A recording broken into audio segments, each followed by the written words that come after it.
My name is David Speedy, Director of the Program in U.S. Global Engagement here at the Carnegie Council. The Council provides a forum for vital issues such as the ethics of nuclear disarmament, but we need your help. To guarantee the future of programs such as these, please give generously to the Council's fund drive. Visit carnegiecouncil.org and click on Donate/Join. Thank you. The modern political solution consists of three important baskets of institutions. That's the framework for the discussion that I present in the book. So the first institution is the state. A state is all about power. It is the ability to concentrate power and to be able to use it to enforce rules on a particular territory. And in particular, a modern state is a state that is run impersonally, meaning it's not the ruler just picking his cousins and in-laws and friends to run the state. It is recruiting a bureaucracy that's based on functional criteria, on talent, on merit, and organizing the state in a rational and coherent way. And in the book, I actually spend 6 chapters talking about China, because I believe that China was really the first world civilization. It wasn't the first to create a state, because states had been created in Mesopotamia and Egypt and Mexico, other places.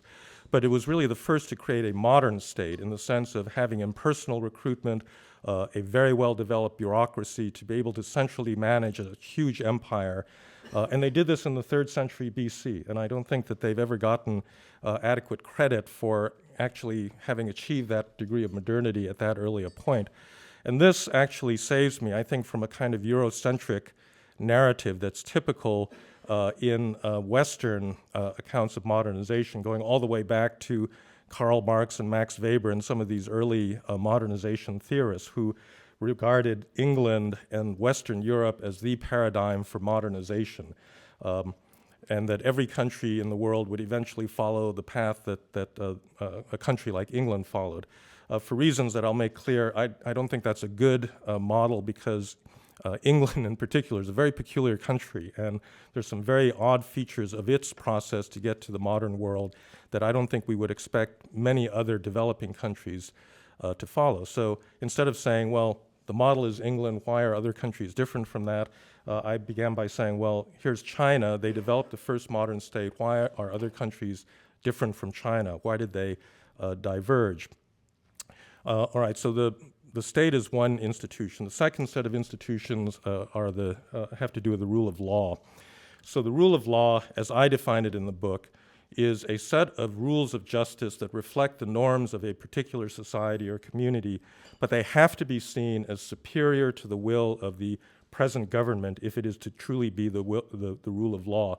If the rule of law is just whatever the emperor decides is law, that's not the rule of law. The rule of law has to be binding on the executive authority within the government. And then the final set of institutions are institutions of accountability. We largely understand that today as democracy, as multi-party elections, but I think that the concept of accountability is actually broader. The first form of accountability that came out of the Glorious Revolution in England in the late 17th century, where Parliament the king agreed that he was constitutionally accountable to Parliament, wasn't democracy, because Parliament at that time represented only the richest 10% of English society. And furthermore, I think that procedural accountability, that is to say accountability through elections, is not the only form of accountability that's possible. It is possible to have moral accountability. And in fact, the way that Confucian education worked was to train emperors, to train princes to be responsible and to feel a certain sense of responsibility towards the people that they governed. And I don't think that it's an accident that all of the existing successful authoritarian modernizers are all clustered in East Asia within this general Chinese cultural sphere of influence. So Japan at an early point, Korea, Taiwan, Singapore, Hong Kong, China itself, all of these countries have had periods of rapid economic growth under authoritarian leaderships that were developmentally oriented in a way that many countries in sub-Saharan Africa or Latin America or the Middle East are not. And so I think there is a degree of non-procedural accountability involved. All right, so those are the three important political institutions. The state is all about concentrating power. Rule of law is about limiting power, and accountability is about making that power responsive to citizens' interests.